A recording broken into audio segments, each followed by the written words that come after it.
Dans le jardin, nous avons voulu créer des massifs qui soient décoratifs le plus longtemps possible. Alors, la base du jardin, le squelette du jardin, ce sont les rosiers. C'est une plante que j'adore.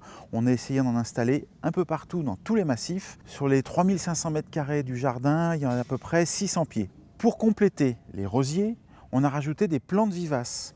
Parce que les plantes vivaces, on a la chance d'en avoir avec toutes les couleurs de la gamme. Des couleurs que ne portent pas les rosiers, comme la sauge ici qui est à mes pieds, qui a un bleu-violet qu'on ne trouve pas chez les rosiers. On peut trouver des vivaces en fleurs pratiquement à toutes les saisons de l'année. Vous avez des vivaces pour le printemps, vous avez des vivaces pour l'été, des vivaces pour l'automne et quelques-unes qui arrivent à fleurir en hiver, comme les hellebores par exemple. Ici, j'ai voulu mettre des vivaces qui faisaient un grand volume, qui vont bien se marier avec des rosiers un petit peu hauts et notamment qui vont venir au pied de cet immense rosier qui est derrière moi, qui s'appelle Blomfield Abondance, qui est un rosier arbustif. Donc au milieu des massifs, on a mis des rosiers arbustifs qui font du volume et qui ont l'avantage, je dirais, de cacher un petit peu la partie du jardin qui est derrière. Ça nous oblige à découvrir le jardin en se promenant.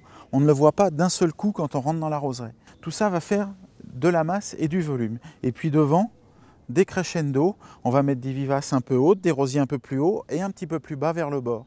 Donc vers le bord, j'aurai des buissons plutôt petits, des rosiers couvre-sol et des vivaces un petit peu plus basses comme le manteau de Notre-Dame qui est ici. Son vrai nom c'est l'Alchemilla mollis ou Alchemille à feuilles molles. Elle a une particularité, c'est que l'eau perle sur les feuilles. Ça en fait une plante avec un aspect un peu romantique. Sa floraison aussi est ravissante. Et quand les fleurs ont terminé, je vais les couper et il va rester le feuillage jusqu'à cet hiver. Donc elle est décorative très longtemps, en fleurs, mais aussi par son beau feuillage vert avec ses petites perles d'eau dessus. L'intérêt dans le jardin, avec toutes ces espèces et toutes ces variétés différentes, c'est d'avoir un décor qui évolue tout au long de l'année. On a des rosiers relativement précoces comme celui-là, qui est en pleine floraison. On a encore des boutons, il y a des roses qui commencent à faner.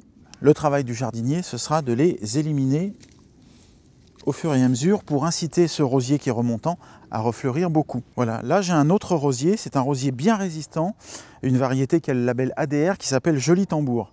Alors lui on voit, il est en tout début de floraison et il va avoir un très joli coloris un peu rose, orangé comme ça avec un peu de jaune qui va très bien se marier avec les sauges violettes.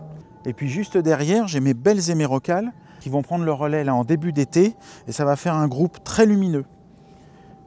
Et pour cette pivoine, il y a une belle association de couleurs avec le rosier rose doux qui est devant, avec ce rose pâle qui est derrière, le grand Blomfield Abondance. Et la pivoine, il y a assez peu d'entretien, je vais juste couper les fleurs fanées. Et puis pendant l'hiver, une fois que le feuillage sera complètement sec, je l'éliminerai et elle repartira encore plus belle et plus grande au printemps.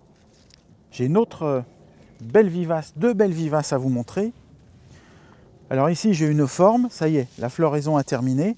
Je vais couper les inflorescences et on va garder ce beau feuillage un peu vert bleuté comme ça tout l'été.